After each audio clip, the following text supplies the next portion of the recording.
This is the new ground combat knife from Buck that a friend of mine, Nick Richardson from Greater Veterans, sent over. He runs a charity up there called Greater Veterans. I'll have the logo and link on the video.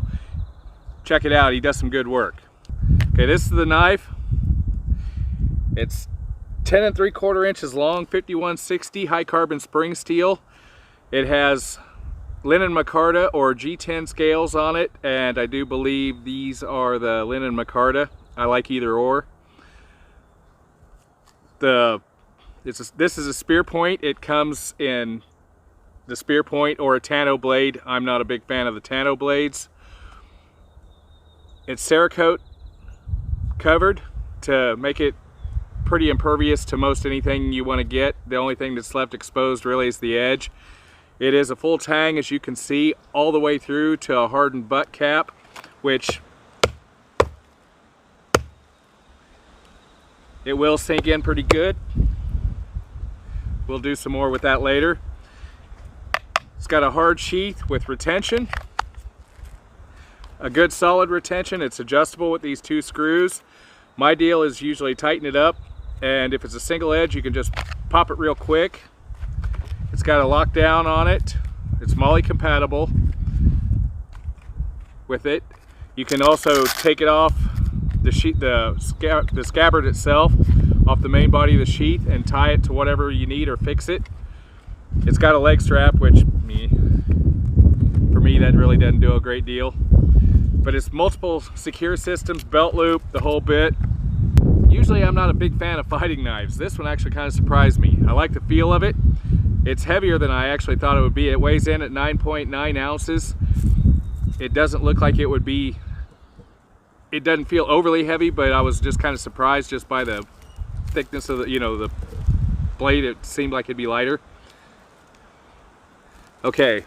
The only thing I would do is I'd probably jump right here, but it's got a nice thumb grip, finger guard, and it's got a secondary guard. So it has actual, you could pull it back. If you run it into something, that actually helps in pulling it back. And when you're driving forward, it keeps your hand up off the blade, in theory. It does sink in pretty good. Granted, this log isn't always the best, but that's actually kind of surprising.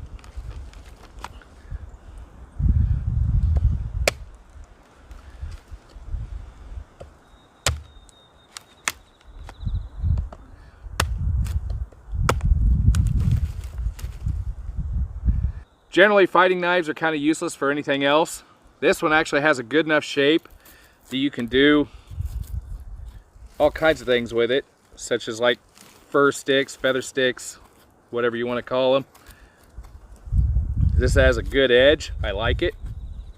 That knife actually feels good in your hand. The handles, the way this is designed, wet, bloody, doesn't matter. It tends to bite in your grip. It won't roll readily. You can also index the edge just by the way the grip feels, so you can pick it up. The other thing I was noticing, I was messing around and I was going slow and just doing this and not looking, and I was hitting my fingertips every time without even looking. This is one of the few knives that I know where the point's at, and I was actually doing it fast. I'm not taking that chance again, but it actually worked. Okay, some of the stabby tests that you see out and about, these are steel-toed keens. I'm not going to try to drive the point into the steel tip. That's just kind of silly. It will round out any point. The one thing you can see, mentioning that, is they've taken down the spine of the blade to almost a bone cutter profile, is what I would call it on a hunting knife. You could use it backwards to get in on things. It's not sharp, but it's sharp enough to be able to break things. But they left the tip, with plenty of meat behind it so it doesn't snap off all that readily. It's full width clear up to here, and then it tapers down to a nice sharp point, as you can see. Okay, now we're gonna see what that point will do. These are an old pair of shoes that were getting ready to go in the fire, and I didn't. And that stuck clear into the log. That went out the base. Granted, they were wore out, but if your foot was in there, you would definitely not like it. The other thing, it does have a good edge.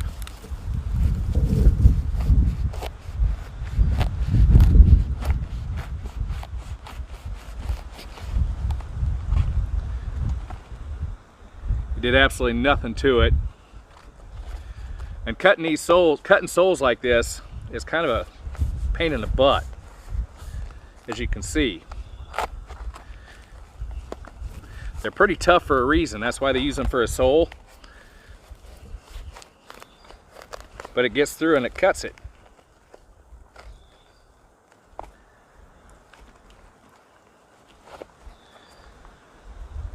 Shoelaces, they're pretty tough right through.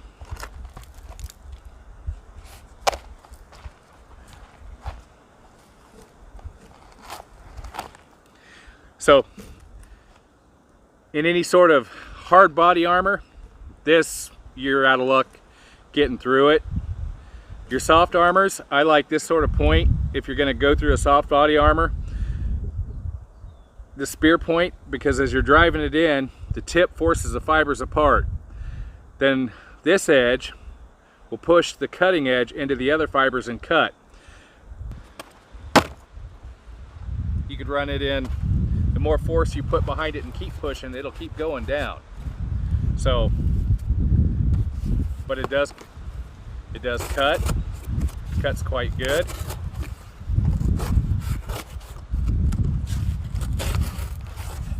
This is and for a fighting knife, this is comfortable enough. I would use it in survival situations because it would work well enough to, this I could actually easily make bow drills and fireboards and stuff along that line. It's heavy enough that you could baton with it if you have to, although I don't like doing that. The only thing that this edge on the back would wreck your baton faster, although that's a throwaway item as far as I'm concerned. It's a made tool for an intended purpose and they will get destroyed, but this will wreck it faster than a flat backed edge. Okay, this to me is a stabby test that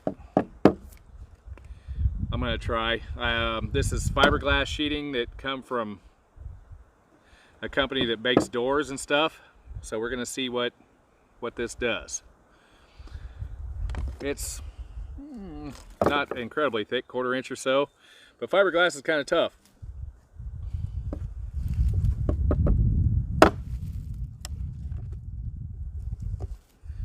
Point went through. That actually did better than I thought it was going to do. That's what I'm talking about, hard armor. The tip's just rocking through the back. So, but again, it did nothing to that tip. That's pretty good. Fiberglass is kind of a nasty thing along that line. It broke it.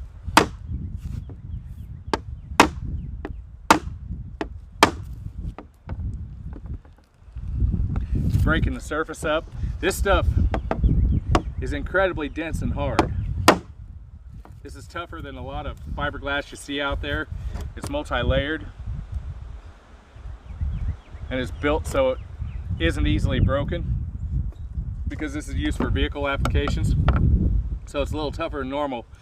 But like I said, I was getting a point through it.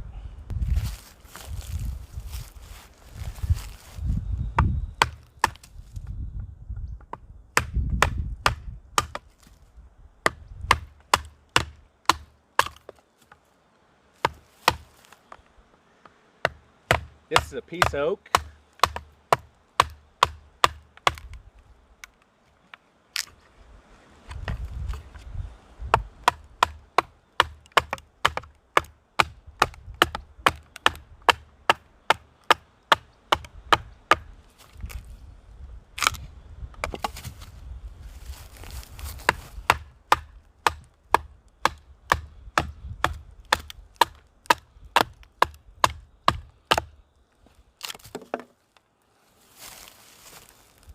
Does work up the back a little bit.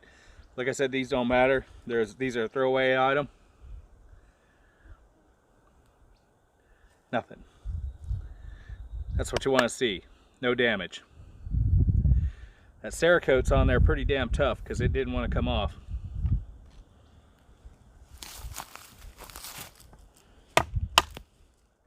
I usually don't like baton and blades.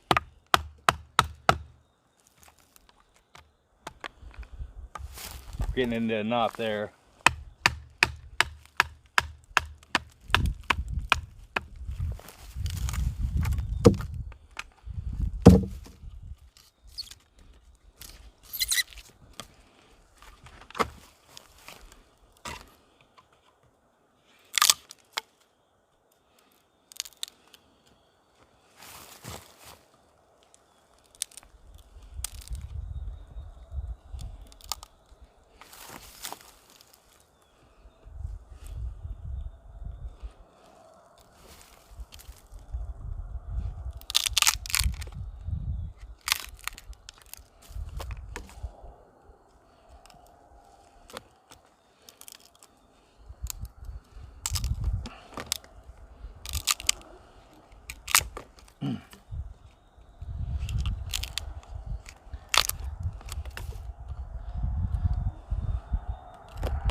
That's what I would constitute gross tip abuse. But yet,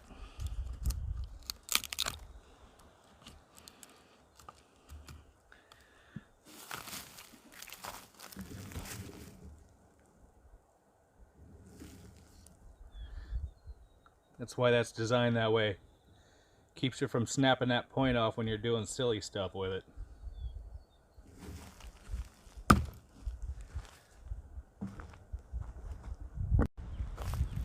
I'm not sure how this will work with the back of this. Okay, works good.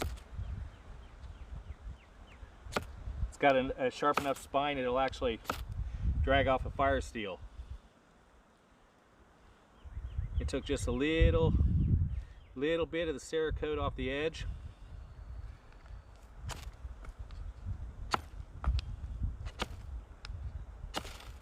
There we go.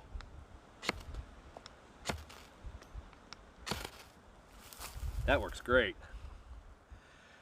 So if the back spine and the hammer end of it will work a fire steel. One of the big things for what I do is needing fire. That is one of the things that is kind of a necessity. This knife has several sharp angles on it, which you want for a fire steel.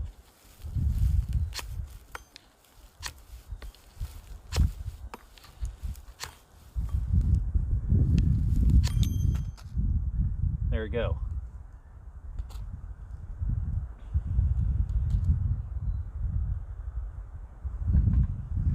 That's what it takes.